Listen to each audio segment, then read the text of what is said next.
Hola, muy buenas tardes a todos y a todas. Yo soy Catalina Pichincura y con mi compañera Andrea Sepúlveda vamos a ser las panelistas en esta jornada. Y para nosotras es un placer darle la bienvenida a nuestra tercera charla del ciclo de seminarios Yacana. Los queremos invitar a que nos manden sus saludos por el chat y que nos cuenten un poco desde qué lugar nos están mirando hoy día. Y bueno, nuevamente queremos agradecer su participación el día de hoy. Vamos a leer algunos saludos.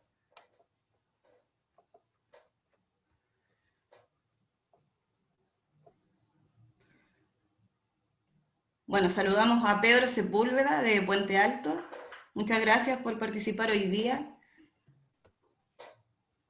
Saludamos a Sandra, a Dina. Dina desde Macul. Buenas tardes.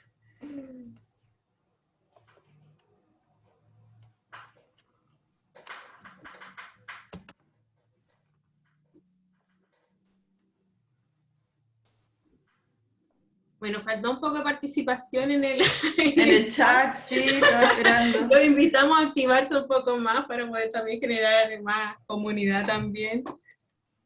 Ahí, bueno, mientras van llegando de Pudahuel, éxito. Ya, gracias a todos y a todas por sus saludos. Los motivamos a también interactuar aún más. Ahí reconocemos a algunos que nos escucharon también de las charlas anteriores, así que le mandamos muchos cariños. Bueno, partimos ya. Estos ciclos son inspirados en los 4 tópicos principales que vamos a abordar en el próximo Congreso Internacional de Estudiantes IONS Yacana, que se realizará el próximo año en Chile. Para que estén ahí atentos y atentas a cuando se abran las inscripciones. Más adelante Yona mandará el link de la página oficial del Congreso ahí para que la vayan revisando. Ahora, ¿cuáles son estos 4 tópicos?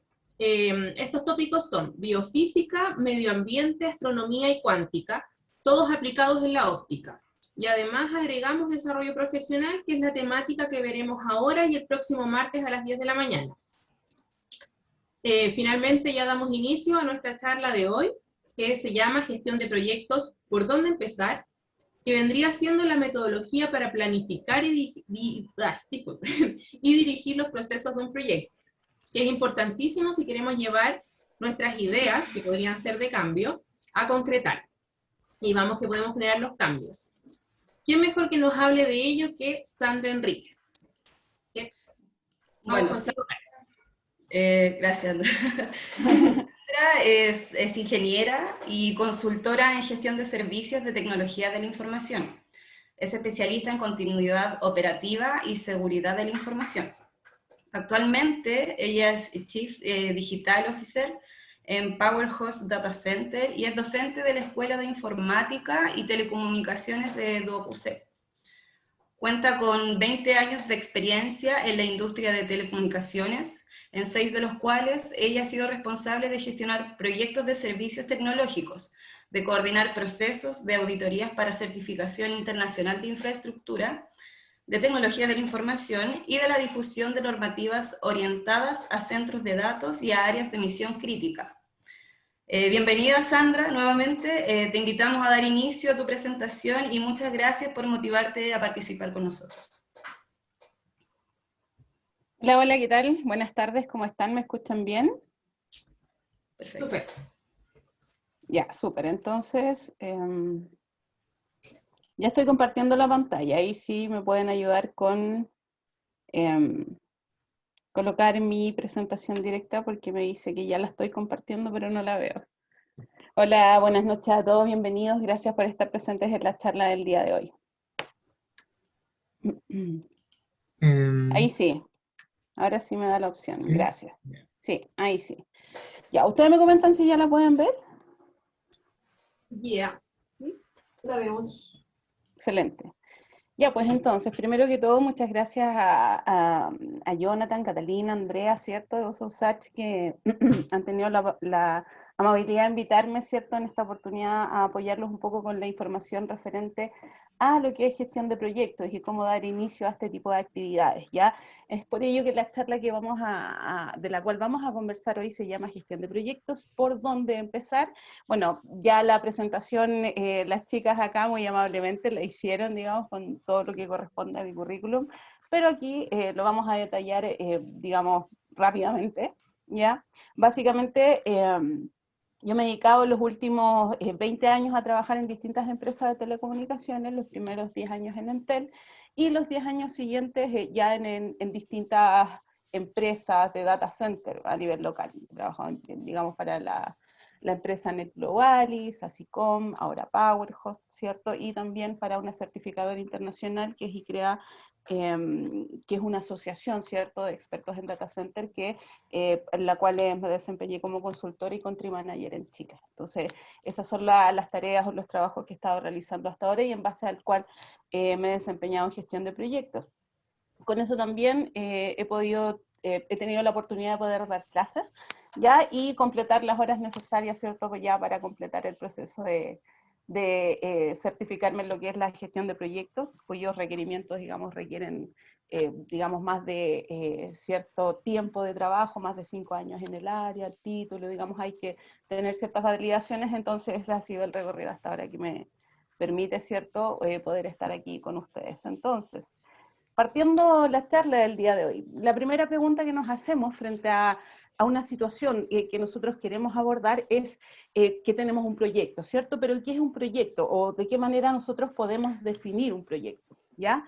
Un proyecto, más allá de las definiciones, ¿ya? Lo primero que tenemos que tener presente es que es algo que nosotros generamos que tiene un inicio y un fin, es lo principal, ¿ya? ¿A qué me refiero con inicio y fin? Que tiene un objetivo definido y ese objetivo definido tiene que estar también definido bajo un tiempo, ¿cierto? Tiene que estar establecido. Entonces, en este caso, si llegáramos a la definición oficial de lo que es un proyecto en particular, diríamos que es un esfuerzo temporal que se lleva a cabo para crear un producto, servicio o resultado único. Ya esta definición está en la guía de PMBOK, que es actualmente está en su versión 7, y es la guía que emite, ¿cierto?, el PMI o Project Management Institute, que es una de las principales entidades que en este momento, digamos, certifica tanto a profesionales en lo que es la gestión de proyectos, ¿cierto?, como lo que es la realización en sí misma de los proyectos en distintas instancias a nivel internacional. Entonces, el PMI nos indica que un proyecto es un proceso que nosotros llevamos a cabo que tiene un inicio, un fin y que busca obtener un resultado específico, ¿cierto? Entonces, cuando nosotros hablamos de lo que es un proyecto, este proyecto para poder llevar a cabo ese objetivo o nosotros poder llegar a ese fin, sí o sí tenemos que pensar en que ese proyecto debe ser gestionado. Entonces, ahí es cuando nosotros abordamos la idea, ¿cierto?, de que este proyecto requiere una gestión. Cada una de las partes o cada uno de los procesos asociados a ese proyecto debe ser gestionado para nosotros poder llegar con éxito a lograr el objetivo que nos hemos establecido. Entonces, de acuerdo a ello, tenemos que la gestión de proyectos es el conjunto de tareas que están orientadas a poder conseguir los objetivos que nosotros hayamos definido para el proyecto. Y, por supuesto, como esta charla está orientada, ¿cierto?, a no solamente cómo gestionar proyectos o cómo investigar, sino que también cómo poder hacer real o llevar a cabo estos objetivos consiguiendo el financiamiento necesario, digamos, dando la opción para ello, ya finalizando la charla, tenemos que considerar que sí o sí este proyecto debe tener como objetivo obtener un beneficio para aquella organización para la cual se genera, sea una universidad, sea una empresa, sea un laboratorio, digamos, independiente de la entidad u organización que sea, este proyecto, digamos, para nosotros poder llevarlo a cabo, ya sea puede ser de manera independiente, sí, o sea, siempre existe la alternativa, pero si la queremos realizar al alero de una organización, tenemos que pensar que tiene que generar o tiene que demostrar un beneficio hacia la organización. Entonces, tenemos que un proyecto tiene inicios en distintas áreas, ya principalmente en lo que es ingeniería civil y requerimientos que tienen que ver con construcción de material de guerra o defensa, ¿cierto? Esto nació más o menos a finales del 1800, 1860, por ahí. Nació el concepto, digamos, bajo lo que es cuando se requería construir los primeros trenes en Estados Unidos, ¿cierto?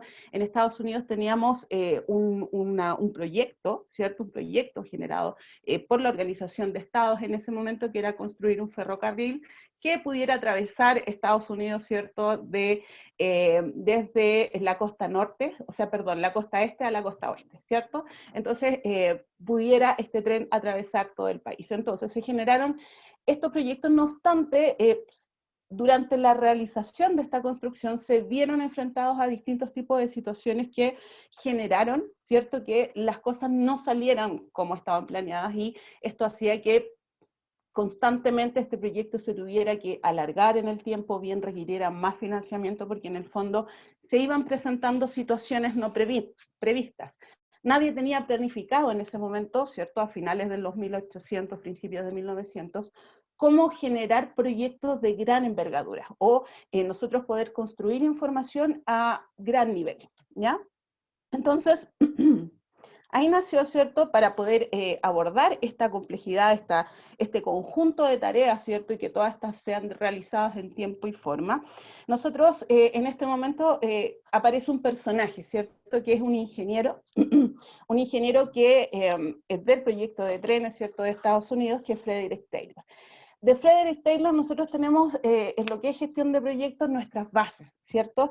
Él escribió en 1911 lo que es el principio del management, ya científico, y en base a eso elaboró su teoría científica. ¿Qué hizo él? Esto es, indica que se puede incrementar la eficiencia de cualquier proceso administrativo en base a la aplicación del método científico.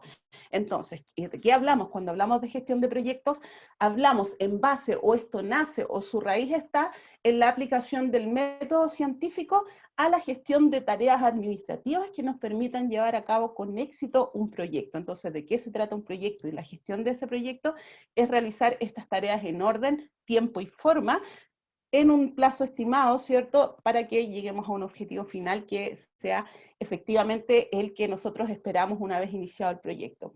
Esto dentro de lo que es líneas tradicionales, ¿cierto?, nosotros le llamamos, ¿cierto?, la gestión de proyectos en cascada, ¿cierto?, o waterfall. Esta gestión de proyectos está bien estructurada y por lo general, como se estaba recién iniciando a principios de 1900 lo que es este tipo de gestión, también los diagramas de flujo de estas tareas eran bastante estructurados. Ya ahora actualmente, digamos, bueno, más adelante ahí lo vamos a mencionar de todas maneras, actualmente la gestión de proyectos es un poco más dinámica, tiene un poco más de herramientas, pero en las bases nosotros tenemos, ¿cierto?, lo que es esta estructura de waterfall o cascada, ¿cierto?, que es la estructura principal que nos dice que nosotros tenemos una lista de tareas, tenemos un inicio, un fin, ¿cierto?, y cada una de esas tareas tienen que ser desempeñadas en el orden correcto, ¿ya?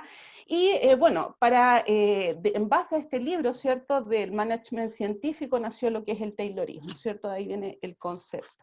Y de él nosotros heredamos la frase, ¿cierto?, que lo importante no es trabajar duro, sino trabajar de manera más eficiente, ¿ya? Ese es como la gran frase que hacen hacer lo que es la gestión de proyectos, y es la frase de la cual nosotros tenemos como herencia principal junto con la teoría de Frederick Taylor. Pero Frederick Taylor trabajaba en un área de ingeniería donde tampoco habían tantos ingenieros en el mundo, y menos en Estados Unidos, digamos, era un mundo pequeño, y tenía un socio en su trabajo. Este socio, ¿cierto?, fue el mecánico llamado Henry Gantt, ¿ya? Henry Gantt, conocido de Taylor, ¿cierto?, tomó los principios de Taylor y él trabajaba particularmente en un proyecto de construcción de barcos, ¿ya? Y este proyecto de construcción de barcos entonces le permitió poder aplicar las teorías de su socio, de su amigo, ¿cierto?, aplicarlas a una tabla que le permitiera ordenar estas tareas en el tiempo, y de ahí viene, ¿cierto?, el origen de lo que es la Carta Gantt. ¿Y qué es la Carta Gantt? Básicamente, ¿cierto?, es una estructura de tiempo que nos indica secuencia, duración y grado de avance, perdón, de cualquier tarea que nosotros realicemos. Me gustaría preguntarles a alguno de los presentes, así como para una pausa, Cuéntenme, ¿qué saben ustedes de la carta Gantt? ¿La conocen? ¿La han utilizado durante el desempeño de sus clases, muchachos?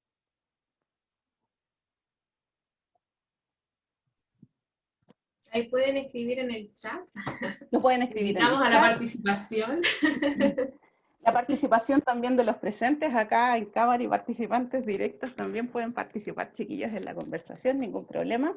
Entonces, nosotros conocemos el diagrama de Gantt, y cierto, este fue elaborado en base a esta gestión y la construcción de barcos. Entonces tenemos que todo lo que es ingeniería, construcción de grandes obras de ingeniería, construcción de barcos y la defensa, obviamente, fueron los que nos llevaron, ¿cierto? Acá nosotros, como ustedes están viendo en el ejemplo, tenemos una muestra de lo que es un diagrama de Gantt, ¿cierto? Muchos de ustedes me imagino que más de alguna vez lo han visto. Este diagrama de Gantt, ¿cierto?, nos permite ordenar en las distintas fases de un proyecto y asignarle a cada uno de ellos un tiempo estimado, una correlación, que la vamos a ver más adelante, y esa correlación, ¿cierto?, que permita la ejecución paralela o simultánea, o bien, digamos, escalonada de esas tareas en el tiempo para poder finalizar exitosamente el proyecto. También, avanzado esto, en la defensa se empezó a ocupar lo que es el diagrama de PERT o ruta crítica, que es otra forma de organizar las tareas en el cual nosotros realizamos un listado de tareas asignándole una letra, por ejemplo, de la A hasta la, no sé, H, indicando en cada una de las tareas, digamos, qué corresponde esa ejecución que vamos a hacer, esa fase que vamos a ejecutar, a qué tareas corresponde y en qué parte del tiempo se va a ejecutar. Es muy similar a la carta Gantt en la forma que está organizado, no obstante se representa en forma distinta cuando nosotros la vemos de forma gráfica. Acá tenemos un ejemplo de un diagrama de PERT o ruta crítica. Este diagrama ustedes pueden ver que tenemos una cantidad, ¿cierto?, de tareas y funciones asignadas y correlaciones entre ellas. Ya este diagrama de PERT es una forma un poquito más avanzada, ¿cierto?, que la carta Gantt, de poder distribuir distintas tareas de manera de poder ejecutarlas en orden.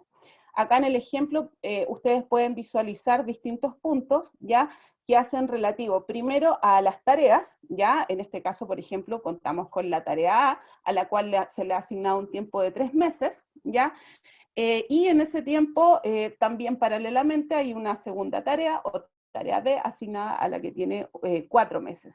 En ello, ¿cierto?, nosotros tenemos asignado un tiempo paralelo total de 4 meses, 3 de los cuales va a estar ocupando, ¿cierto?, el tiempo en la realización de esa tarea. ¿Por qué no pasamos a las siguientes letras o tareas? Porque se requiere que cada uno de los antecedentes o el listado de tareas enumeradas acá, las tareas con las que iniciamos y las que se vayan sumando, hayan sido efectivamente ejecutadas para nosotros avanzar. Bueno, no sé, ¿ven mi mouse ahí o no? Chicos, ¿tienen la posibilidad de ver mi mouse? Sí. ¿Sí? Ya. Sí. Entonces tienen la posibilidad de avanzar a al siguiente grupo de tareas, hablemos del grupo de tareas, ¿cierto? Habiendo ejecutado la tarea previa, ya que no podemos avanzar a esa sin que la previa haya estado terminada. Entonces este diagrama de ruta crítica es otra forma gráfica, ¿cierto?, de representar la lista de tareas que nosotros realizamos en la gestión de un proyecto. Entonces, dijimos que todo proyecto tenía un inicio y un fin, ¿cierto? Y entre medio del inicio y el fin hay todo un mundo, porque para que ese proyecto resulte, ese mundo que está ahí entre medio, o estas fases tienen que ser ejecutadas de manera correcta, adecuada, digamos, e inteligente también, buena gestión, como decía, ¿cierto?, Taylor. El trabajo tiene que ser inteligente, no más trabajo, menos trabajo, más inteligente. Ese es como el principio en el cual se basa la gestión de proyectos. Tenemos entonces que estas fases de gestión están compuestas, ¿cierto?, de 5 fases. La primera es lo que es el análisis de viabilidad del proyecto. Este análisis de viabilidad consiste en nosotros evaluar si este proyecto, como lo dice su palabra, es o no viable. ¿Qué quiere decir esto? Si nosotros podemos o no llevar a cabo este proyecto en base a ciertos antecedentes iniciales que tenemos que conseguir. Por ejemplo, si nosotros queremos investigar ciertas características genéticas que implican uso, por ejemplo, de células madres, hay algún impedimento legal, sanitario del país donde estamos o donde se va a desarrollar el proyecto que impida que nosotros lo desarrollemos, este análisis tiene que saberse al principio, porque no podemos hacer todo el trabajo para hacer el análisis, ¿cierto?, al final, y que nos demos cuenta que las leyes no nos permiten ni siquiera poder ofrecer nuestro trabajo a nadie, ¿cierto? ¿Por qué? Porque sería ilegal. Entonces, En ese caso, en esta parte o la primera etapa de la cual estamos hablando, ¿cierto? De inicio, nosotros hacemos este análisis que también tiene que ver no solamente con la reglamentación, sino que con los involucrados, con las personas a quienes afecta. Por ejemplo, si vamos a tener un proyecto que implica no sé, la construcción de cierta obra ocupando agua que afecta a una comunidad, tenemos que esa comunidad es una comunidad interesada independiente que no esté directamente relacionado ni económica ni en la ejecución del proyecto ni en sus operaciones. Sí es un involucrado que tenemos que considerar porque un grupo o comunidad eventualmente puede oponerse al proyecto y tener digamos, el apoyo suficiente como para impedir que este proyecto se lleve a cabo. Entonces, eso también muchas veces genera grandes pérdidas en las organizaciones por situaciones que se van presentando y que no se consideran al principio. En esta parte, entonces, es la que nosotros evaluamos ese tipo de situaciones. La planificación detallada del trabajo consiste entonces en que nosotros primero determinamos la lista de tareas necesarias que debemos realizar para poder ejecutar el proyecto, ya sea, por ejemplo, conseguir los permisos, ¿cierto? O generar la documentación necesaria o los permisos necesarios para poder ejecutar el proyecto, conseguir o contratar al personal necesario del equipo que se requiere para la investigación, por ejemplo, si ese personal tiene que ser contratado y nosotros tenemos que cumplir ciertas leyes sociales para poder considerar esa contratación, entonces, ¿qué leyes sociales, para cumplir esas leyes sociales, qué debemos tener como, no sé, empresa de primera categoría, ¿cierto? Ya tenemos contratado personal, vamos a iniciar la empresa, bajo qué modalidad lo vamos a contratar. En el fondo, tener claro todos aquellos aspectos que implican el trabajo de los involucrados directamente en el equipo del proyecto.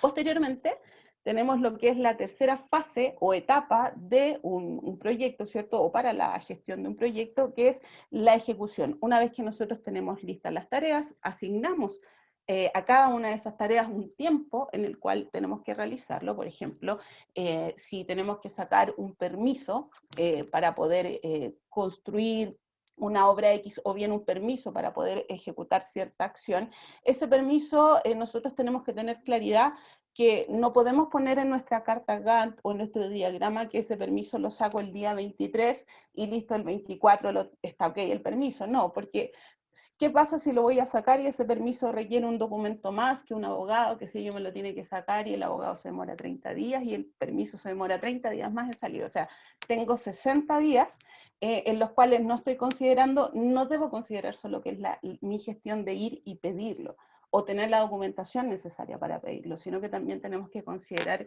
el tiempo que se va a tramitar ese permiso hasta que yo lo tenga en mis manos y pueda efectivamente hacer uso de esa documentación. Entonces, cuando nosotros realizamos la ejecución del proyecto, si hay una buena planificación previa en esta ejecución, cada uno de estos aspectos deben estar considerados dentro de los plazos. La ejecución de los permisos, la contratación del personal, tener planes de consideración en caso de eventual, por ejemplo, de ausencia de personas que sean parte del equipo que puedan investigar, o ante cualquier tipo de situación que se presente, si ustedes, por ejemplo, están trabajando en un laboratorio, fallas de máquinas, compra de máquinas nuevas, cuánto es ustedes, por ejemplo, pueden tener considerado en el presupuesto el repuesto o los repuestos de esa máquina, o bien una máquina secundaria que reemplace, ¿cierto? No sé, al lente que necesitan. No obstante, el reemplazo, por ejemplo, si se rompe o si no lo tienen, tarda, no sé, en enviarlo por barco, tarda 45 días en llegar acá, entonces todo ese tiempo tiene que ser considerado, y eso es parte de lo que es la fase de ejecución del proyecto. Luego tenemos que tener considerado lo que es el seguimiento y control del trabajo. Seguimiento y control del trabajo es verificar que cada uno de los integrantes del equipo haga lo que le toca hacer y lo que tiene que hacer. Básicamente eso. Si usted asigna una tarea como director del proyecto, esa tarea tiene que estar siendo coordinada, digamos, y siendo evaluada en que esté bien el tiempo y forma y que sea congruente con el trabajo del resto del equipo para poder llevarla a cabo, ¿cierto? Entonces a eso se refiere el seguimiento y control. También a evaluar si es que es necesario realizar cambios, hay un tema de gestión también de cambios que vamos a mencionar ahí, pero ese seguimiento, esa etapa pasa por evaluar cada una de las fases previas y ver que todo vaya de acuerdo a lo planificado. Y por último, el cierre del proyecto, que es el momento en el cual nosotros empezamos a concretar las entregas, a cerrar los tratos con los proveedores, ¿cierto?, de las herramientas, materiales que nosotros necesitamos, o bien a elaborar el material o el producto mínimo viable o MVP que nosotros vamos a necesitar presentar ante nuestra empresa, financista, laboratorio u organización, cualquiera sea esta, ¿cierto?, que nos esté apoyando en nuestro proyecto, que para el caso, ¿cierto?, de la charla de hoy vendría siendo un proyecto de investigación. Entonces, tenemos que, hablamos de que para este inicio y llegar al objetivo teníamos distintas fases, de las que les acabo de conversar, ¿cierto? Y para poder ejecutar cada una de estas fases, nosotros tenemos distintas metodologías, ¿ya? Las metodologías son prácticas recomendadas por personas, grupos u organizaciones, ¿cierto?, que recomiendan ejecutar las tareas de tal o cual forma. Hay muchas empresas que tienen metodologías propias. No obstante, también hay una serie de metodologías que son bien conocidas por todos, ¿cierto? Acá yo les voy a pasar a mencionar brevemente algunas para que tengan una referencia. Estas metodologías para poder ejecutar las fases de un proyecto, primero en secuencia tradicional, que es la lineal, ¿cierto? Vale decir que nosotros tenemos una línea base en la cual vamos realizando, definimos una lista de tareas y en el orden que corresponda, ¿cierto? Digamos, una después de otra en la medida que puedan ser ejecutadas y vamos realizando una en una, ¿cierto? Esa es la secuencia lineal o tradicional. ¿Podemos asignar más gente del equipo? Sí, pero cada uno de ellos va a tener un desempeño lineal en lo que es el proyecto. Después tenemos lo que es la publicación del PMBOK, que les estaba comentando antes, que es la institución, el PMI, ¿cierto?, que es la institución a nivel internacional, digamos que más validada en lo que es la parte de gestión de proyectos. Ellos cada cierto tiempo publican nuevas versiones, ¿cierto?, del PMBOK, que básicamente es su manual de usuario, ¿cierto?, de lo que es la gestión de proyectos y en el cual indica en detalle, ¿cierto?, cómo es la forma o de qué manera ellos podrían realizar, de acuerdo al tipo de proyectos, esta gestión. Vamos a pasar a revisar un poquito más en detalle la parte del PMBOK. El método Agile viene, digamos, un poco a evolucionar la parte del PMBOK, que es un método tradicional. Ya que se presentaban, digamos, esto hablamos de los años 1950, posterior, se presentaban proyectos en los cuales el objetivo no estaba tan claro, vale decir, por ejemplo, vamos a hacer, el proyecto es construir una nave espacial, pero en realidad nadie ha construido una nave espacial antes, entonces no sabemos cuánto demoran los materiales, no sabemos cuánto nos vamos a demorar en desarrollar esta nave, cuánto nos vamos a desarrollar en hacer su software, en desarrollar sus partes, digamos, en probarla, en poder ejecutarla y con ella finalmente, no sé, llegar a la luna, ¿cierto? Entonces, cuando nos enfrentamos a ese tipo de situaciones, decimos, perfecto, ¿cómo definimos un proyecto de manera lineal en su inicio, ¿cierto? Y su fin u objetivo, ¿cómo lo definimos para que no efectivamente se realiza en el tiempo, pero nosotros tengamos un método más flexible de las tareas, digamos, de poder determinar las tareas? Y en ello nace lo que son las metodologías ágiles, ¿ya? Que básicamente lo que realizan estas metodologías es no estar tan estructuradas en cuanto al orden de tareas predefinidas con tiempo y forma definida, sino que van creando hitos de avance con el equipo y en estos hitos van avanzando en distintas partes del proyecto y probándolo en conjunto para ver viabilidad. Funciona en forma dinámica, como espiral, ¿cierto? En la medida que esto va creciendo, el proyecto se va formando y llegando donde también hay un objetivo, ¿cierto? En Agile, por ejemplo, puede ser una parte del avance del software o del desarrollo del software, pero esto se desarrolla mediante núcleos o equipos que van desarrollando distintas partes del software para finalmente poder montarlo y construir, bueno, yo estoy dando el ejemplo del software, pero se puede aplicar en distintas industrias, ¿cierto? Pero el software es la que más lo utiliza. Es la que permite, ¿cierto?, que cada uno de los grupos genere estos grupos o equipos de trabajo, ¿cierto?, generen distintas tareas y estas tareas se vayan sumando para que finalmente puedan llegar al objetivo, que es lograr este producto mínimo viable o MVP, que es el que se presenta, digamos, como final u objetivo del proyecto dentro del plazo, ¿ya? Vale decir, ahí tenemos una parte de tareas que es un poco más dinámica, que se van determinando en la medida que van ocurriendo de acuerdo a reuniones, ¿cierto?, de cada uno de los núcleos o equipos de trabajo, y de esa manera se va construyendo el proyecto, ¿ya? La gestión del cambio es otra metodología. Acá, ¿cierto?, bueno, hay varias menciones, pero principalmente acá lo que vemos es el Do, Check, Act, ¿cierto?, que es la teoría de poder hacer y realizar cada una de las acciones que corresponde. Se ocupa mucho en publicidad también este concepto, que tiene que ver, ¿cierto?, con probar cada una de las herramientas o ideas que nosotros tenemos o herramientas que desarrollamos, ver cómo funciona y así ir evolucionando, digamos, la manera que funciona, ir aplicándola y creciendo de manera escalonada, ¿ya? Tenemos también las basadas en el proceso. Las metodologías basadas en proceso, está la Prince 2, es una de las últimas, no la conozco muy en detalle, pero tenemos, digamos, otros libros muy similares al PMBOK, que generan este tipo de metodologías adicionales, ¿cierto?, que nos permiten seguir estos pasos. Nosotros particularmente para lo que es la charla del día de hoy, porque ahí nos extenderíamos mucho, digamos, hablando de metodologías, entonces vamos a tomar la más masiva, la más utilizada, que en este caso viene siendo, ¿cierto?, la del PMI. En ella tenemos que todo proyecto tiene aquello que llamamos triple restricción. La triple restricción corresponde, ¿cierto?, a las tres áreas principales, las tres áreas de conocimiento principales que tiene todo proyecto. Estas áreas de conocimiento tienen relación con la base que debe tener todo proyecto, y es que debe respetar un tiempo, un costo y un alcance. El alcance es el objetivo que yo definí, ¿ya? El objetivo final del proyecto, en pocas palabras, ¿cierto? El costo corresponde al presupuesto que yo tengo asignado, ¿cierto?, para poder ejecutar este proyecto, y el tiempo, por supuesto, son los plazos, ¿cierto?, el tiempo que yo necesito para poder ejecutar exitosamente el proyecto. No hay proyecto sin triple restricción, y si alguno de los factores de la triple restricción falla, ese proyecto se viene abajo. Entonces es muy importante que dentro de lo que es la línea base o la línea de ejecución de cualquier proyecto, nosotros siempre consideremos tener como presente que cada uno de estos tres aspectos o áreas de conocimiento se tienen que cumplir.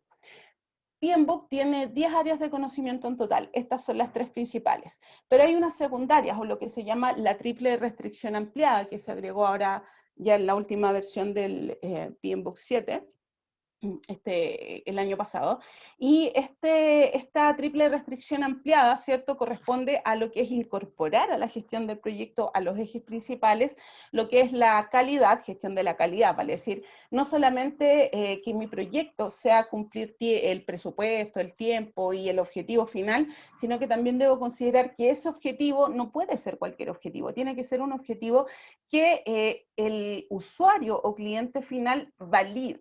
¿Qué quiere decir? No sirve si no le sirve al usuario. Por lo tanto, viene lo que es la gestión de calidad. Tenemos que asegurarnos que cada uno de los aspectos vinculados al proyecto resulte en un producto o servicio, ¿cierto?, que finalmente el usuario valide, ¿ya? Y a eso llamamos gestión de calidad en lo que es el área de conocimiento. También en esta parte se incorpora todo lo que es la gestión de riesgo, ¿ya? Como triple restricción ampliado, como este segundo grupo, ¿cierto?, de áreas de conocimiento en la gestión de proyectos, que nos permiten gestionar todos aquellos aspectos que eventualmente podrían interferir o influir en la ejecución exitosa de alguno de los aspectos previos del proyecto, ¿ya? La gestión de riesgos nos permite tener, digamos, asegurar o dar garantías sobre el éxito del proyecto, ya que hace que nosotros tomemos o planifiquemos qué hacer en caso de, ¿cierto? Que ninguna situación nos pille desprevenido o de improviso, sino que nosotros ya previamente tengamos un plan de contingencia que nos permita, ¿cierto?, poder ejecutar una acción. Por ejemplo, si mi equipo de investigación son 3 personas y con 3 personas yo tengo estimado que este proyecto lo voy a finalizar en un año, y esta persona, por ejemplo, tiene alguna dificultad de salud que le impida trabajar durante 3 meses, eso ya son 3 meses que no se están ejecutando adecuadamente. Entonces la gestión de riesgo ahí tiene planificado, porque en el caso de que me falte un investigador, por ejemplo, ya tiene todo lo que es la contratación de un cuarto investigador que supla, ¿cierto?, que haga el reemplazo para yo poder cumplir en el tiempo. ¿Por qué? Porque si esperamos a la persona nos atrasamos 3 meses y se amplía el presupuesto del proyecto 3 meses y ya estaríamos faltando a los principios de tiempo y costo. Por lo tanto, ese proyecto muy probablemente no se cumpla. Cuando los tiempos de cumplimiento son más flexibles, que no es lo ideal, pero son un poco más flexibles o nosotros tenemos un tiempo máximo y estimamos la realización en menos tiempo de manera de tener ese margen por si algo pasa, ¿cierto? Y nos demoramos, eso también es gestión de riesgo, ¿ya? Vale decir, nosotros podemos definir que el desarrollo de una investigación va a durar 1 año, pero podemos tener presente en nuestra planificación, en nuestro plan de investigación, que esta investigación va a durar 1 año, 6 meses, porque mi planificación de riesgos dice que alguna persona puede fallar, por lo tanto, me voy a asegurar y le voy a agregar 6 meses más, ¿ya? A eso se refiere la aplicación de lo que es esta área de conocimiento, que es todo lo relacionado con gestión de riesgos. Yo le doy un ejemplo con gente que asiste o no, ¿cierto?, al trabajo, pero en realidad puede ser con muchas cosas, puede ser con todo lo que tiene que ver con situaciones, por ejemplo, catastróficas, terremotos, incendios, en el otro extremo, digamos, entre medio pueden ser un montón de situaciones, muchas veces hasta, por ejemplo, un cambio de valor en la bolsa, muchas veces puede variar los presupuestos iniciales con los que nosotros partimos el proyecto, o una variación en el arriendo de la propiedad donde está el laboratorio o el área de investigación, todo eso puede influir y todo eso tiene que ser considerado, ¿cierto?, dentro de lo que es gestión de riesgo, ¿ya? Y tenemos también dentro de lo que es la gestión de las áreas, para completar estas 10 áreas tenemos lo que son las comunicaciones, los interesados, la integración, ¿cierto? Y parece que se me borraron los que faltan. Bueno, pero se los menciono. Aparte de lo que es interesados, integración y comunicaciones, tenemos también dentro de estas 10 áreas de conocimiento, la gestión de recursos humanos, ¿ya? Parece que ahí se me borró uno de los círculos en la presentación, le pido disculpas, pero lo que es la gestión de recursos humanos, vale decir tener la consideración de todo lo que es el equipo de trabajo e interesados, ¿cierto?, vinculados a la gestión directa de lo que es el proyecto, aquellos que dependen directamente de la dirección del proyecto. Entonces, estas 10 áreas de conocimiento siempre se ejecutan, digamos, tienen un orden de ejecución de acuerdo a cada una de las fases que nosotros vimos previamente. Por ejemplo, tenemos que en la fase de inicio de la investigación o de inicio del proyecto, nosotros vamos a ocupar la gestión de interesados, la gestión de la integración y la gestión de comunicaciones, por ejemplo, para poder realizar la investigación necesaria de la gente involucrada que tiene que ver en el proyecto, que le puede interesar, o de los fondos que yo puedo buscar, o también investigar de los lugares donde yo puedo ejecutar el trabajo junto con mi equipo. Toda esa investigación inicial es parte de la fase de inicio, entonces tenemos que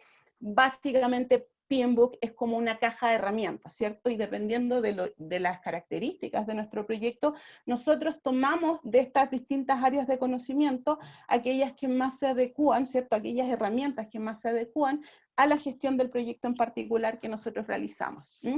Cada una de estas áreas de conocimiento se relaciona entre sí durante la ejecución de cada una de las fases. ¿Y cómo se relacionan entre sí o cómo se conectan entre sí si nosotros nos vamos, por ejemplo, acá a la gestión de riesgo? Tenemos que la gestión de riesgo es un proceso. PMBOK tiene 49 procesos definidos.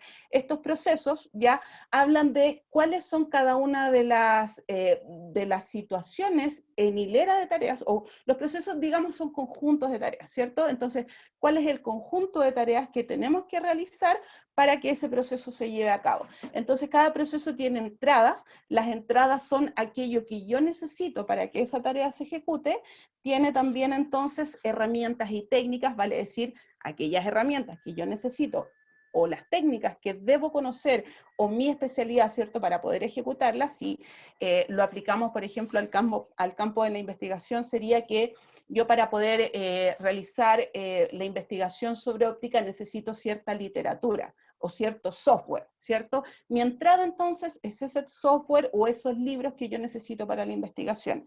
Las herramientas o técnicas corresponden a mi especialidad, las cosas que yo manejo, ¿cierto? Que me permiten, o el conocimiento que yo tengo, conocimiento, digamos, entendido como el conjunto de técnicas que me permiten aplicarla, mi conocimiento, ¿cierto? Y las herramientas, por ejemplo, cualquier máquina en el fondo que ejecute la función del proyecto en particular que ustedes van a... Eso es súper amplio, digamos, no me gusta mencionar tanto en particular, pero esto puede ser súper amplio. Entonces cualquier herramienta, digamos, en el caso de desarrollo TI, que es mi área en particular, herramientas o técnicas, herramientas serían los servidores, ¿cierto? La conectividad, los cables, todo lo que necesitamos, ¿cierto? Para que esto se pueda ejecutar exitosamente. Entonces, una vez que nosotros tenemos entradas, herramientas y técnicas, tenemos salidas. ¿Y qué son las salidas?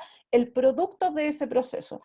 Por ejemplo, si el producto del proceso, como yo les indicaba en un principio, es un permiso X que yo tengo que obtener para poder trabajar, significa que yo para ese permiso necesito, por ejemplo, validar mi identidad. Entonces una entrada sería la documentación de mi identidad, un carnet de identidad, un certificado, ¿cierto? O giro de empresa, ¿cierto? O contrato, o algún documento, digamos, que valide mi identidad. Una herramienta técnica vendría siendo, por ejemplo, es bien simple, pero una técnica podría ser, por ejemplo, si el documento es el llenado de el formulario del Servicio de Impuestos Internos, por ejemplo. Entonces, la técnica sería mi conocimiento en contabilidad y la herramienta sería el software de impuestos internos que yo estoy utilizando, ¿cierto?, para poder ejecutar esta tarea del informe que necesito para poder tramitar este permiso, que es mi declaración del último año, por ejemplo, de la empresa de impuestos internos, más mi identificación personal y de que yo soy efectivamente la representante legal de la organización. Ahí ya tenemos 3 documentos que necesitaríamos para obtener ese permiso. Entonces a eso nos referimos con entradas, con herramientas y técnicas y con salidas de cada uno de estos 49 procesos del que nos habla, ¿cierto?, el PMI en el PMBOK, ¿ya? Entonces, cuando iniciamos un proyecto de I+D, ¿cierto?, nosotros tenemos que ejecutar una serie de tareas. Yo acá les quise recomendar, estamos como un poquito limitados en el tiempo y nos queda poco, pero quise enumerar rápidamente algunas tareas que yo les recomiendo realizar para poder ejecutar exitosamente estos proyectos en base a las tareas que ustedes necesitan, o los proyectos, perdón, que ustedes necesiten ejecutar, ¿ya? La primera entonces sería llevar a cabo las actividades necesarias para poder cumplir adecuadamente con lo que son los requisitos del proyecto, ¿ya? Vale decir, si ustedes definieron una lista de actividades, durante el proyecto, por favor, no vayamos cambiando las tareas, excepto que no sea estrictamente necesario.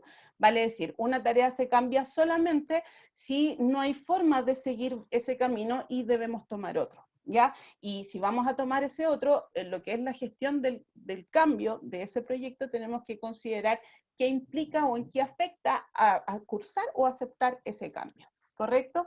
El segundo sería crear entregables del proyecto, vale decir, siempre tienen que considerar documentación de avance, vale decir, si por ejemplo el proyecto tiene una duración de 1 año y están definidas 3 etapas, en cada etapa tiene que haber un entregable y ese entregable, por ejemplo, puede ser un informe, un producto mínimo viable, una prueba de ejecución, por ejemplo. Si hay pruebas definidas en el tiempo, estos entregables siempre tienen que ser realizados en el tiempo estimado, ¿cierto? Y presentados finalmente a la organización para poder demostrar el avance adecuado del proyecto, ¿ya? El tercero sería reunir, capacitar y dirigir a los miembros del equipo para que ejecuten adecuadamente sus tareas. ¿Qué significa esto? Significa que no basta con decirle a cada uno, ya, mira, esta es la lista, chiquillos, háganla. No. Acá es el director de proyecto o directora de proyecto, ¿cierto? Es aquel que no solamente no realiza las tareas de todo o no está pendiente de todo, sino que designa las tareas y se encarga, digamos, de que cada una de las personas que tiene una tarea asignada efectivamente la realice en tiempo y forma. Y si no la puede realizar por algo externo a esa persona, cubrirla de manera de que esa tarea igualmente esté ejecutada en tiempo y forma. Eso es gestionar adecuadamente y dirigir adecuadamente al equipo. También eso tiene que ver con asignar tareas adecuadas al conocimiento. Por ejemplo, si en mi equipo de trabajo tengo una persona que está en sus etapas iniciales de conocimiento, no es lo mismo que si tengo un profesional ya 10 años en el área de trabajo, ¿cierto? Entonces, si ya lleva 10 años trabajando, sabe mucho más. No voy a poner al que viene llegando el novito a ejecutar una tarea compleja. O si no tengo nadie más que la haga, lo pongo a hacer la tarea compleja, pero lo pongo bajo tutoría de alguien que lleve más tiempo, de manera de asegurarme de que esa tarea se efectúe exitosamente, ¿Ya? Lo siguiente sería obtener, gestionar y utilizar los recursos necesarios que tengamos disponibles para poder ejecutar este proyecto de manera exitosa.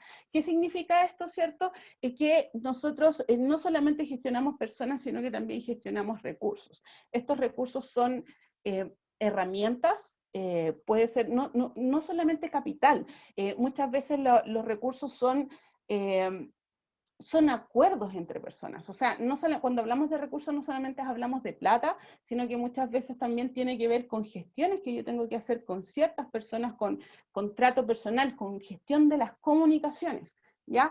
Que esa también es otra área de conocimiento de la que les mencioné previamente. Entonces eso tiene que ser considerado y gestionado adecuadamente como un recurso, ¿cierto? Esto de implementar métodos y normas planificados significa básicamente, y muy rápido así, sin profundizar mucho, seguir el plan. Eso, seguir el plan. Tenemos un plan, seguimos el plan al pie de la letra. Ahora, eso no significa ser cuadrado y decir, perfecto, esta es mi línea y aquí nadie me saca, yo no me salgo del plan. No, porque las cosas en el mundo no funcionan así. Ningún proyecto, yo diría, el 99,9999% de los proyectos nunca salen como estaban planificados, siempre se dan situaciones intermedias que nos permiten, digamos, ir cambiando, generando situaciones para poder finalmente lograr el objetivo. Uno planifica las cosas de una forma, uno propone y el destino dispone, entonces muchas cosas pasan entre medio y siempre tenemos que tener claro que la gestión exitosa del proyecto no es hacer un proyecto exactamente como estaba planificado, es seguir el plan y adaptar el plan de manera inteligente, ¿cierto? Administrando adecuadamente el conocimiento que tenemos de manera de lograr igualmente el objetivo. Y eso es lo que hace que las metodologías, por ejemplo, las waterfall, las tradicionales o las ágiles, ¿cierto? Que son las nuevas, se mezclan entre sí y finalmente ambas están ocupando un poco de todo. Ágiles se basa en las tradicionales, ¿cierto? No obstante las hace un poco más dinámicas, y las tradicionales como PMI está adoptando metodologías ágiles también, incorporándolas a lo que es el PMBOK en su manual, digamos, de buenas prácticas de lo que es la gestión de proyectos, ya en su versión número 7, que viene siendo la última. ¿Ya? Otras tareas también que les recomiendo vendría siendo establecer y gestionar los canales de comunicación definidos por el equipo. ¿Qué significa esto? Los canales de comunicación son todas aquellas vías que ustedes, es construir el mensaje a todos los involucrados, a todos los interesados. Por ejemplo, si ustedes definieron que la tarea o el proyecto que van a realizar deben comunicarlo, por ejemplo, a su sponsor. ¿Quién es el sponsor? Es la persona, digamos, que está a cargo de directamente con el director de asegurarse de que sea efectuado correctamente este proyecto. Puede ser el dueño de la empresa, puede ser un cliente, digamos, el sponsor viene siendo el representante de aquella persona que me encarga la ejecución del proyecto, ¿cierto? Entonces, los canales de comunicación no van solamente con el sponsor, sino que tiene que ver también con toda la comunicación que se realiza entre cada uno de los miembros del equipo.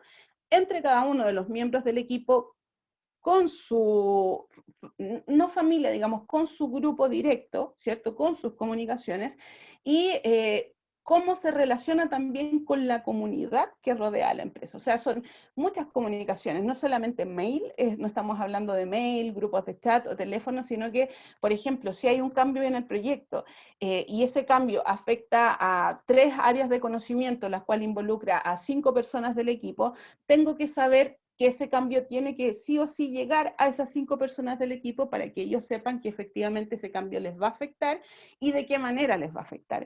A eso se refiere con gestionar adecuadamente los canales de comunicación, ¿ya?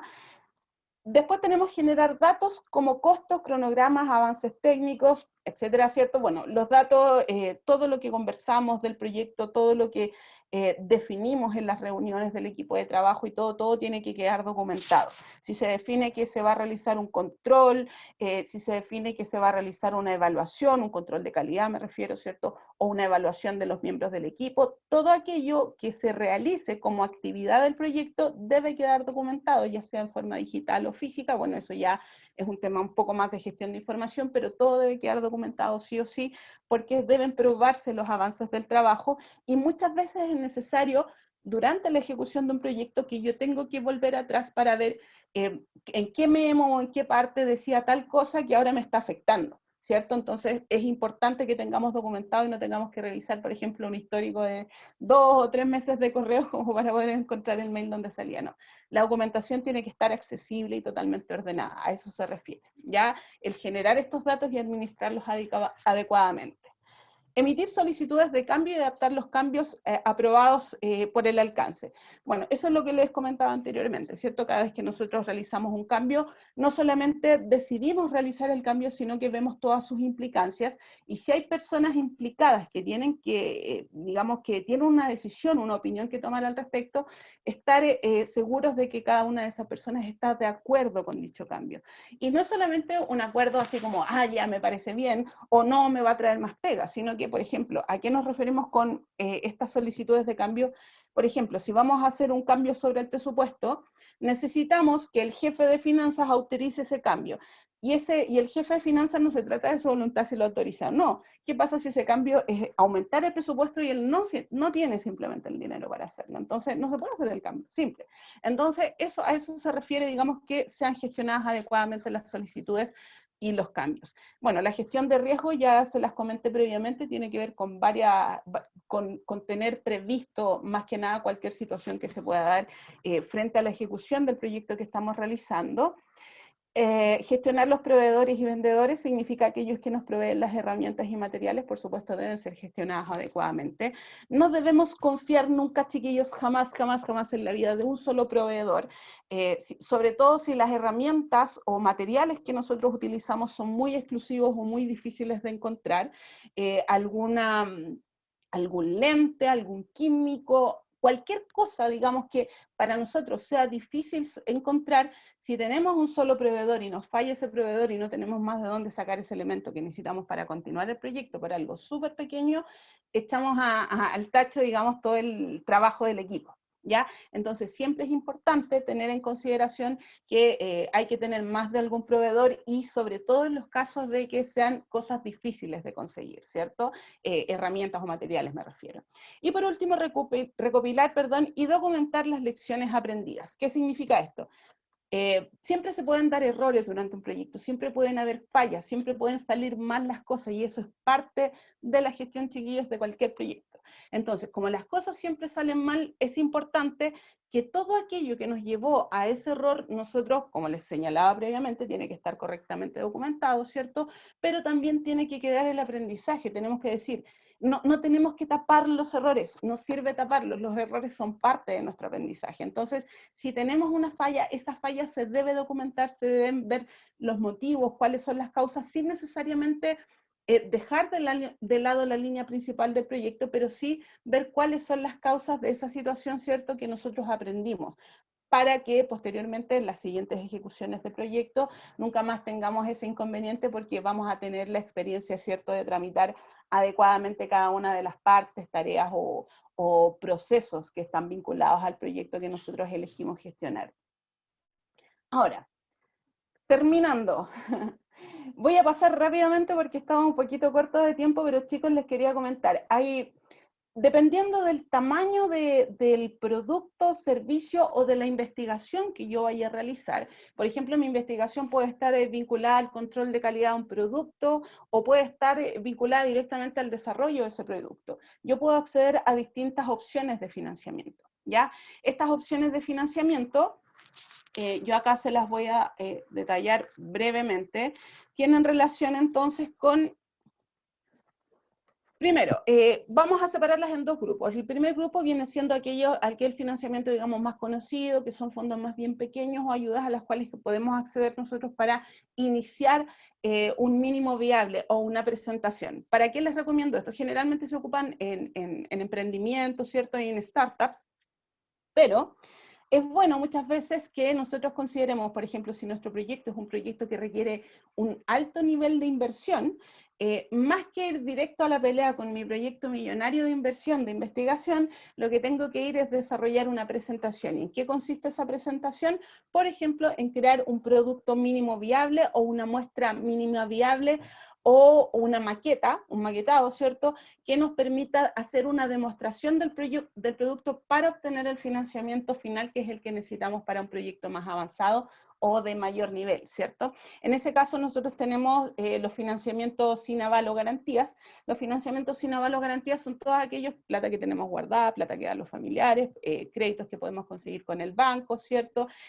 O entidades financieras, también programas estatales como fondos Cercotec, o también reunir dinero a través de capitales como crowdfunding, ¿cierto? Que nos permiten, digamos, publicar, por ejemplo, crear un video para hablar sobre nuestro proyecto y sobre el objetivo que busca, y subir ese video a una plataforma que son páginas web que básicamente lo que hacen es buscar o reunir fondos con grupos con inversión, digamos, masiva. ¿Qué quiere decir esto? Que mucha gente coloca un poquito su granito de arena, ¿cierto?, para que ese proyecto se ejecute en un plazo estimado de tiempo, y ahí es una de esas formas que nosotros podemos partir con lo que son los productos mínimo viables. También tenemos los capitales semilla, capital abeja, fondo fósil, bueno, todo esto es de Corfo. Ustedes, Corfo tiene un calendario cada cierto tiempo, en abril, en noviembre, hay algunas en septiembre, tienen no solamente cursos, sino que también todo es un material que te prepara para poder postular estos fondos, que básicamente te piden presentar tu proyecto con un plan, y este plan tiene que tener estimados cómo vas a proceder básicamente durante el periodo siguiente, vale decir, por ejemplo, cómo va a funcionar tu empresa el primer, segundo y tercer año, que lo tengas claro, planificado, ¿cierto? Si es que es un emprendimiento, o proyecto, si es el desarrollo de un producto que tú finalmente, ¿cierto?, vas a llevar a cabo. Entonces, inicialmente estos fondos, ¿cierto?, nos sirven a través de un plan de proyecto o postulación que se realizan directamente a través de la página de Corfo. Y el crowdfunding tenemos, aquí yo les menciono algunos: Tacumplo, Red Capital, Becual, Brota, son algunas de las páginas web a las cuales ustedes pueden ingresar directamente, ¿cierto? Y ver, bueno, cada una con sus condiciones en particular y a su grupo objetivo masivo en particular, ¿ya? Ahí les recomiendo ir viendo cuál más le conviene. Tienen distintos modelos también para reunir digamos, funcionan bajo el modelo crowdfunding, pero cada uno tiene distintas formas de operar. Entonces, ahí les recomiendo ver cada una de ellas. Para fondos ya mayores, tenemos lo que son inversionistas ángel, también créditos estatales, y lo que es el Venture Capital o capital de riesgo, ¿ya? Ahí estamos hablando de participar de reuniones de Venture, en la cual inversionistas de laboratorios, de empresas, o gente, digamos, que tiene los fondos necesarios y los dedica para ello, hace ruedas en las cuales distintos startups o investigadores, ¿cierto?, presentan sus proyectos y presentan, digamos, el financiamiento que necesitan, y finalmente pueden obtenerlo de esa forma. Los inversionistas ángel, tenemos a Chile Global Angels, que depende de la Fundación Chile. Tenemos también a Southern Angels.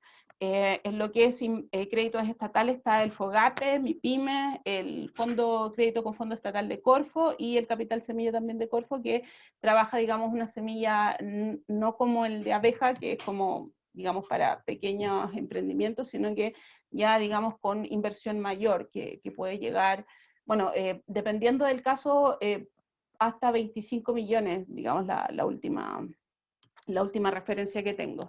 Y en Venture Capital, ¿cierto?, tenemos a Raycap, tenemos a Genesis, a Manutara Ventures y a DATME, ¿ya? Que son organizaciones que ustedes, en la página de cada una de ellas, por supuesto, pueden investigar cómo ellos realizan las postulaciones cada cierto tiempo, o en qué actividades, digamos, las realizan para poder participar de ellas. Cualquiera de ellas que ustedes vayan a participar, o cualquiera de ellas, de estas actividades que yo les enumero acá, por favor deben tener en consideración que no es como presentar una idea de cero. Al menos, digamos, tiene que estar muy bien planificado cada uno de los aspectos que les conversé previamente de la gestión del proyecto. El tiempo, el equipo, el costo, el alcance, digamos, como base de lo que es la triple restricción, y ahí ampliar, digamos, a lo que es los interesados, las personas, las comunicaciones, todo ello tiene que estar planificado, y este plan de negocios, digamos, que habla de todos los costos, de todo lo que ustedes pretenden hacer, tiene que estar, y en muchos casos esto ya siendo ejecutado, ya sobre la marcha, para generar mayor confianza, sobre todo lo que son inversionistas ángel y Venture Capital. ¿Ya? No obstante, hay una ley de I+D, que aquí la estoy compartiendo en pantalla, que corresponde a la ley de incentivo tributario para lo que es la inversión en I+D que se realiza en las organizaciones, ¿ya? Esta ley existe desde el 2012, 2011 por ahí, y esta ley nos permite, ¿cierto?, poder ofrecer ciertas garantías a las organizaciones que inviertan en proyectos de investigación y desarrollo. ¿Y en qué consisten estos beneficios? Primera instancia, corresponde un 35% de crédito tributario para empresas de primera categoría. ¿Qué significa esto? Que cada una de las empresas que invierta, digamos, que invierta de sus ganancias, de su gestión, en proyectos que estén, digamos, efectivamente fundamentados como proyectos de investigación y desarrollo, el 35% de los impuestos que paga le quedan como crédito para usar. O sea, recupera el 35% de los impuestos, digamos, que corresponden, y un beneficio, digamos, bastante importante que tienen las empresas con este incentivo. Este tiene un monto mínimo de 100 unidades tributarias, ¿ya? Y un monto máximo de 15.000. ¿Ya? Esos son los montos dentro de los cuales trabaja para nosotros presentar nuestros proyectos, digamos, patrocinados ya sea por una organización, puede ser universidad, empresa, etcétera, ¿cierto? Entonces, estos son los montos a los cuales nosotros podemos acceder como beneficio dentro de lo que es la ley de I+D. También tenemos que otro de los beneficios que otorga, ya que el 65% del gasto necesario para producir la renta, digamos, queda para parte de la empresa, ¿ya? Vale decir, la empresa gasta cierta cantidad de dinero, ¿cierto? Y el requisito es que el 65% de este gasto tiene que ser, ¿cierto?, en los procesos, los gastos necesarios para poder generar renta de ese proyecto de investigación. ¿Ok? Y por último, otra condición, ¿cierto?, es que el gasto de recursos humanos y subcontrataciones debe ser en territorio nacional. Esto viene, digamos, en esta ley de incentivo tributario, viene a apoyar lo que es, digamos, que los trabajos de investigación, al menos el 50% del equipo tiene que ser de Chile. A eso se refiere esta condición y por eso la estamos detallando acá. Y por último, quisiera compartirles un ejemplo. Ay, perdón. Este ejemplo corresponde a una tabla de los últimos años, ¿cierto? Los últimos 5 años, publicada por Corfo, ¿ya?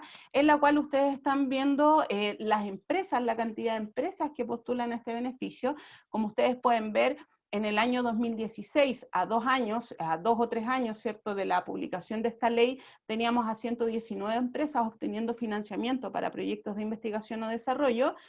Ya financiamiento mediante incentivo tributario, ¿se entiende? No obtienen fondos directos, sino que obtienen fondos directamente de los gastos como incentivo tributario, ¿ya?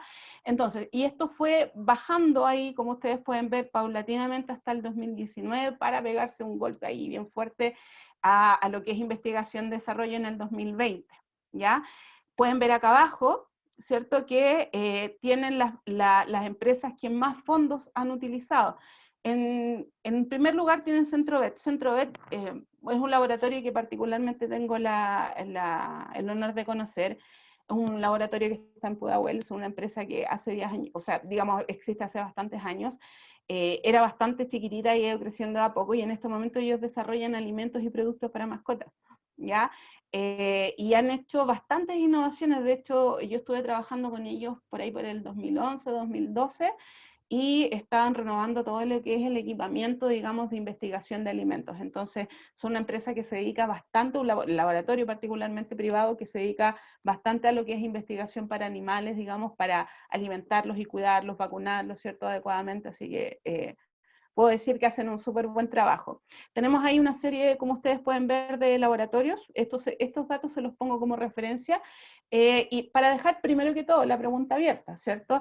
Es, ¿por qué creen ustedes este aumento exponencial, ¿cierto? Así como al doble de proyectos en el 2020, de empresas que postularon a proyectos a este incentivo tributario para proyectos de investigación y desarrollo?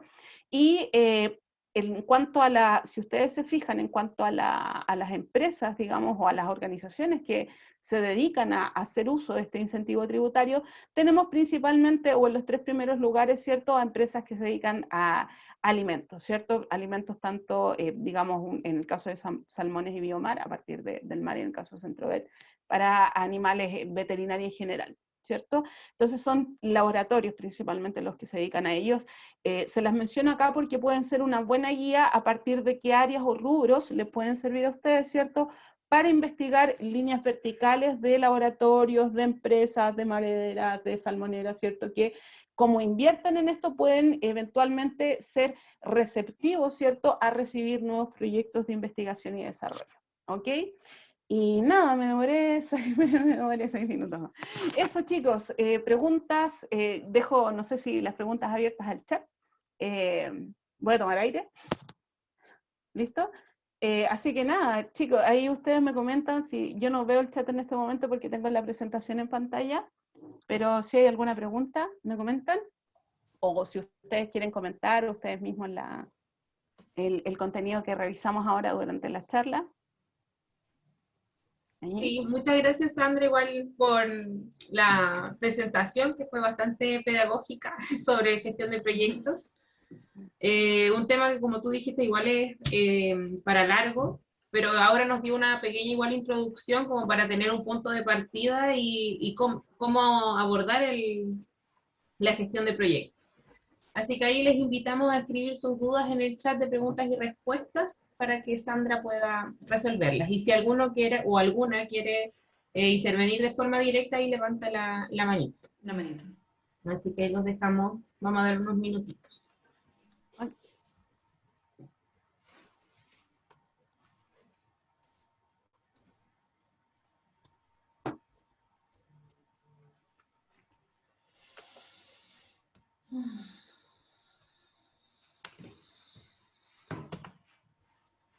En caso, Sandra, de que alguien se quiera certificar o validar de que uno sabe de gestión de proyectos, ¿cómo lo podría hacer?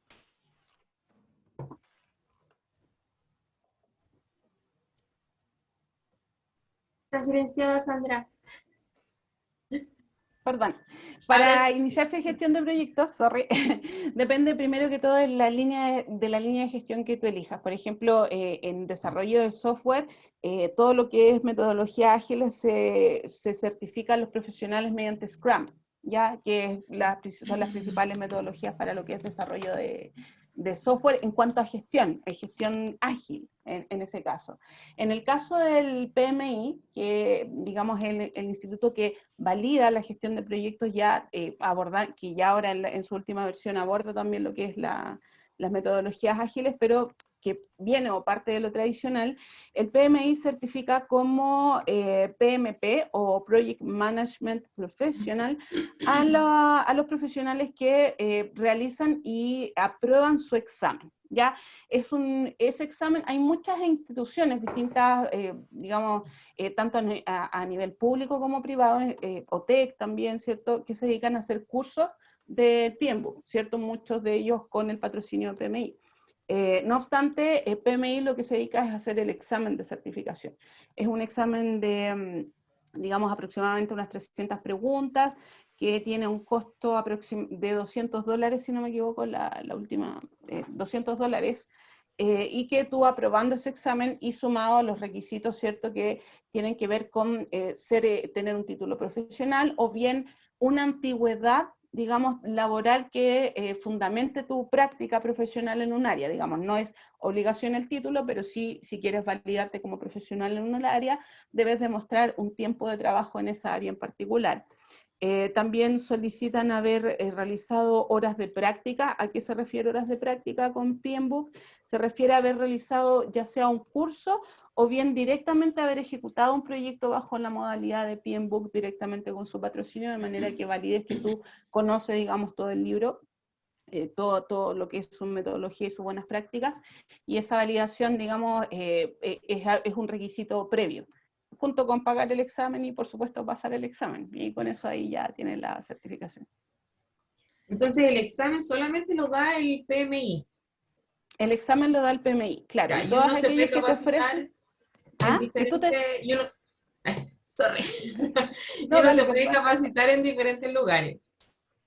O solo, o sea, es que, bueno, idealmente, por eso, depende, todo depende. Te puedes capacitar solo si es que el tema de gestión de proyectos es parte habitual de tu equipo de trabajo, tú trabajas en una empresa donde se maneja bien el tema y todo eso, obviamente, digamos, el conocimiento bastante claro, es parte de tu trabajo diario, entonces esa es una forma. No obstante, si por ejemplo estás iniciando en el PMBOK, ahí ya sería más recomendable que fuera mediante el curso o el patrocinio de alguna entidad que dicte el curso para que no te saltes ninguna parte de lo que es la parte de los procesos. Ya. Tenemos acá otra pregunta de Pablo. Bueno, Pablo dice, muchas gracias por la presentación. Su pregunta es, ¿alguna recomendación especial para un proyecto de consultoría ambiental? Bueno, si tú tienes, Pablo, si tú tienes un proyecto de consultoría ambiental, ya primero, como para darte alguna recomendación, me gustaría saber si es que es una idea o es un proyecto que tú ya tienes desarrollado. No sé si lo puedes colocar ahí en el chat. Si es Idea, dice. tengo la idea de, o no es lo mismo, o ya lo estoy haciendo y tengo estas trabas, voy a empezar, digamos. Por eso, más que nada. Lo pone porque, déjame ver el chat. Él pone que es una idea. Ya, que es una idea, ya. Pero Sí. entonces, la primera recomendación, si tú quieres realizar una empresa de consultoría, ya la primera recomendación, Pablo, es que formes, digamos, para construir el plan de negocio en el cual del cual viene tu idea, construir un equipo de trabajo que pueda validar, ¿cierto?, este conocimiento relacionado, digamos, con tu idea. Esto, por ejemplo, no sé, ¿de qué línea es la organización que quieres realizar?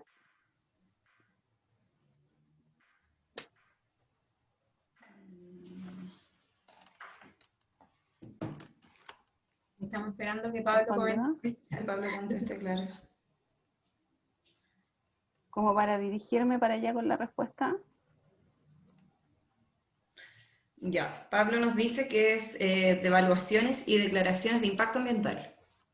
De evaluaciones, de evaluaciones y declaraciones de impacto ambiental, perfecto. Sí. Entonces, si tú vas a ser consultor para los proyectos de impacto ambiental, lo primero es validarte como consultor. Por ejemplo, si los proyectos de impacto ambiental están desarrollados en base, por ejemplo, al impacto de agua, primero tener ya sea un título o bien validada la antigüedad. Bueno, la certificación de gestión de proyectos en general a nivel de gobierno les encanta. Así que si estos estudios de impacto ambiental son para instituciones públicas, digamos una certificación de profesional como de alguno de los integrantes del equipo les ayuda bastante. ¿Ya? Vale decir, cuando nosotros presentamos un proyecto de investigación, en este caso para tu idea de la evaluación de la consultoría, siempre lo que tienes que desarrollar es la línea del servicio de consultoría, o sea, en primera instancia, ¿en qué consiste el plan?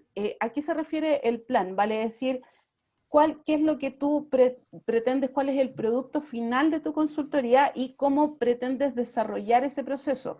¿Cuánto te va a costar ese proceso? ¿Cuánto va a durar el proceso de consultoría? Si es que los tiempos se pueden definir. Y si no son definidos, cuánto dura cada una de las tareas que eventualmente se pueden realizar o no dentro de ese proceso.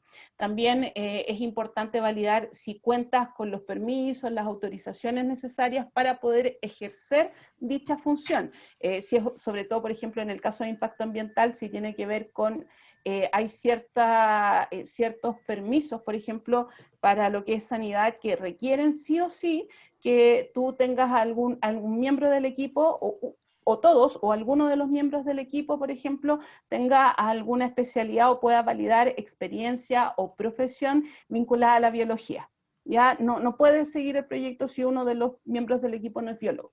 Entonces, ese tipo de detalles son parte de las condiciones que se establecen para lo que es ese tipo de estudios. Entonces, cuando estoy pensando en cómo tú vas a presentar tu idea para eventualmente obtener el capital necesario para desarrollarla como emprendimiento. Entonces, para poder, lo primero es realizar el plan de negocio de ese proyecto, o sea, cómo va a funcionar tu consultora, cómo van a funcionar los servicios, el personal de apoyo, el lugar, en qué oficina, digamos, responder todo eso, elaborarlo en un plan, y cuando lo tengas en un plan, ya buscar las opciones de financiamiento que más se adecúen a tu plan, al costo, a los números de tu plan, ya, y de acuerdo a eso, cada uno de los, digamos, dependiendo del financista, ¿cierto? Cada uno de ellos te va a solicitar o va a tener, digamos, un requerimiento, un requisito previo para poder considerarte dentro de los grupos que postulan para ese financiamiento.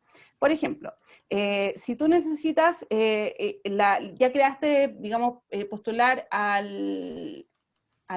este fondo, digamos, de investigación y desarrollo, al incentivo tributario, pero tú no quieres tú formar la empresa, sino que tú lo que quieres es desarrollar un servicio de consultoría que pueda ser aplicado por una empresa.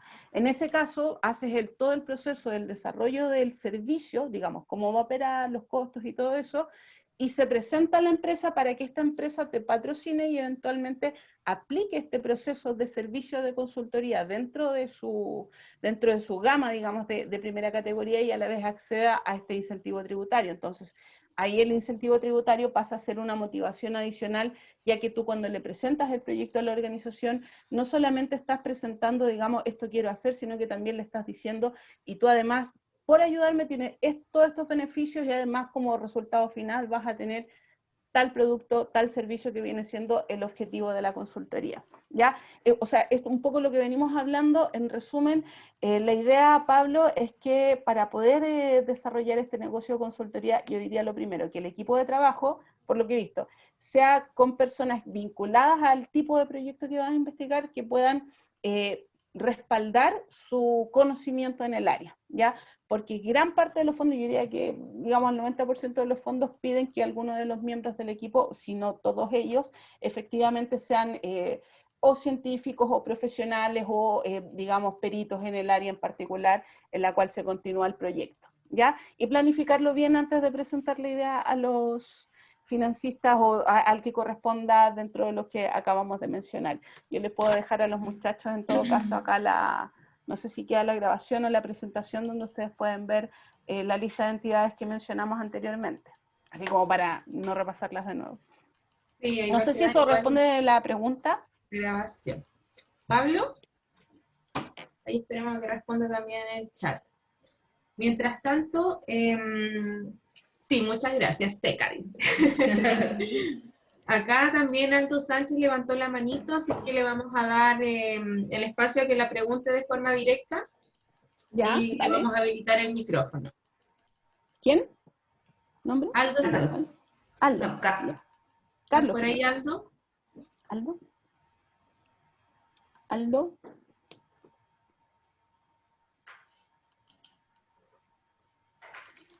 ¿Se pudo activar el micrófono? Bueno, la hacemos acá en forma directa porque igual la dejo escrita finalmente. ¿Cómo hacer para que el cliente participe en el proyecto según metodología Scrum? Si el cliente es reacio a las nuevas tecnologías Scrum. Saludos desde Perú, muchas gracias. Perfecto, mira, particularmente en lo que es el área de desarrollo de software, una de las partes más complejas de lo que es el área de conocimiento correspondiente a la gestión de personas, ¿ya? O a los interesados, que se llama, muchas veces tiene que ver con poder coordinar el trabajo de muchas especialidades o personas externas al equipo de trabajo, a las cuales tienen que estar de acuerdo. ¿Ya? Es la parte más difícil y no hay una regla exacta para ello. Me gustaría tener una respuesta así como decir, mira, esta es la receta, esta es la fórmula secreta, digamos, para que todo el mundo le caiga bien lo que tú le dices, pero muchas veces te vas a encontrar con personas que no están de acuerdo contigo, que simplemente le caes mal. O sea, eso, ¿por qué? Porque es parte de las relaciones con personas. Nosotros podemos ser muy técnicos, digamos, muy peritos, saber mucho, ¿cierto? Respecto a cómo se gestiona un proyecto, cómo se hacen bien las cosas, pero muchas veces las personas no aceptan explicaciones. ¿Ya?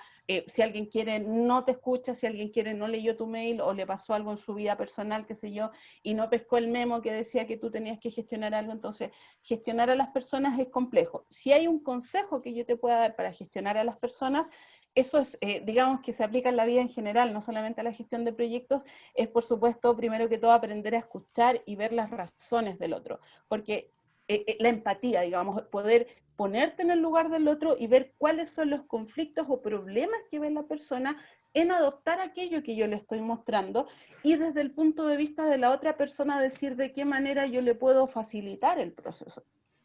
Una persona, un gerente o jefe de finanzas, que es un viejito contador, qué sé yo, hace 40 años, no tiene por qué, no le va a interesar desarrollar software con Scrum.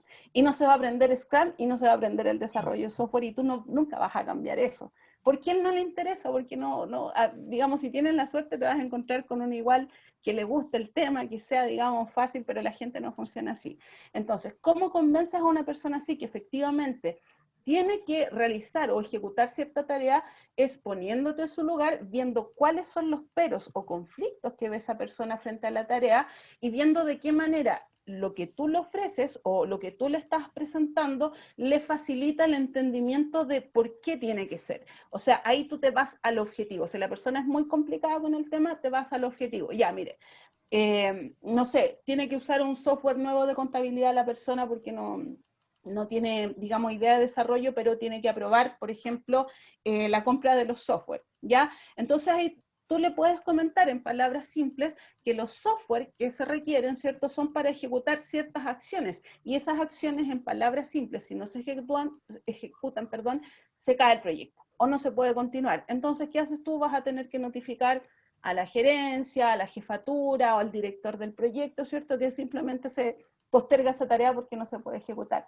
Y eso sí le va a quedar claro, digamos, le va a quedar más que claro. Entonces, yo diría que el consejo, y eso no solamente en gestión de proyectos, el consejo en general sería ese, a lo que siempre tratar de ponernos en el lugar de otro para ver cuáles son los peros, los problemas, no siempre porque nosotros creamos el canal y abrimos la puerta, pensar que la otra persona ve la misma puerta, ¿cierto? A lo mejor la otra persona vio que abrimos una ventana y no piensa saltar, ¿cierto? Entonces siempre ver el punto de vista del otro y facilitar el proceso de entendimiento, o bien explicarle de una forma que no se trata de tratar a la persona como que no sepa, no, puede ser una persona mucho más inteligente que yo, pero explicarle por qué razones tú necesitas que esa razón se ejecute. Y si esas razones son entendibles, no por qué razones el software tiene que tener o no esa función, no, porque esa función que tú estás desarrollando en el software, si no se ejecuta, no permite entregar, por ejemplo, el proyecto en 2 semanas más, que es lo que tu jefe espera con el cliente, por ejemplo.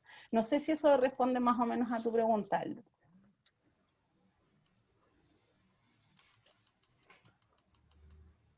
Ahí esperamos que Aldo responda, y por temas de tiempo ya estamos cerrando igual las preguntas.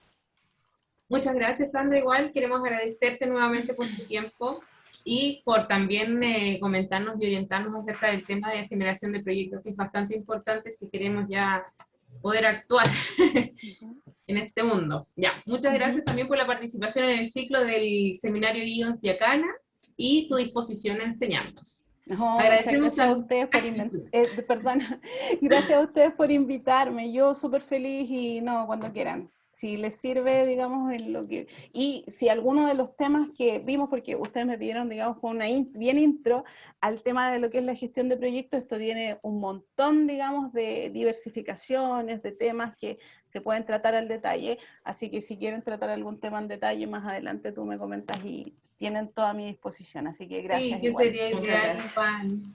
Muchísimas gracias. Y ahí también deja tu correíto por si alguno también tiene una duda para... Sí, lo voy a dejar en los para comentarios. que te llegue igual y podamos resolverlo. Ya. Bien, agradecemos también a todos los participantes, a todas y a todos los participantes quienes nos acompañaron esta tarde. Les dejamos invitadas a la última charla del ciclo de seminarios Yacana, que es este próximo martes 11 de mayo a las 10 de la mañana. Ahí nos presentará el doctor Deepak Jain, que nos hablará desde Australia sobre su charla titulada ¿Cómo promocionarse como joven ingeniero o ingeniera? La charla será dictada en inglés. En esta charla se discutirá la motivación y las formas de desarrollarse como joven ingeniera o ingeniero de investigación. Deepak también hablará de las oportunidades de estudio, las habilidades en la ingeniería, las habilidades de trabajo colaborativo, que es algo muy importante ahora en la actualidad, y las habilidades empresariales necesarias para los y las ingenieras. Una mirada que ensambla muy bien la industria con la investigación, que podría sonar algo nuevo, pero es muy necesario aplicarla si queremos desarrollar realmente la industria en los respectivos países. Bien, queremos agradecer también por su colaboración en la difusión de este ciclo a la Comisión de Divulgación Científica CDC, al REDIF, que es la Red de Ingenieros e Ingenieras Físicas, a la Radio USACH, a la Facultad de Ciencia de la Universidad de Santiago, al Departamento de Física, a CEIF, que es el Centro de Estudiantes de Ingeniería Física. Y bueno, nosotros queremos dejar, bueno, los dejamos cordialmente invitados a que nos sigan en redes sociales como OSA-USACH, tanto en Instagram como en Facebook y YouTube. Y les contamos que si quieren volver a ver esta charla o compartirla luego, estará disponible en nuestro canal de YouTube OSA-USACH. Nos despedimos, que tengan una buena noche y nos vemos en nuestra próxima charla. Recuerden, es el martes 11, el martes que viene a las 10 de la mañana. Muchas gracias por participar. Muchas gracias, que estén súper. Chao, chao. Chao.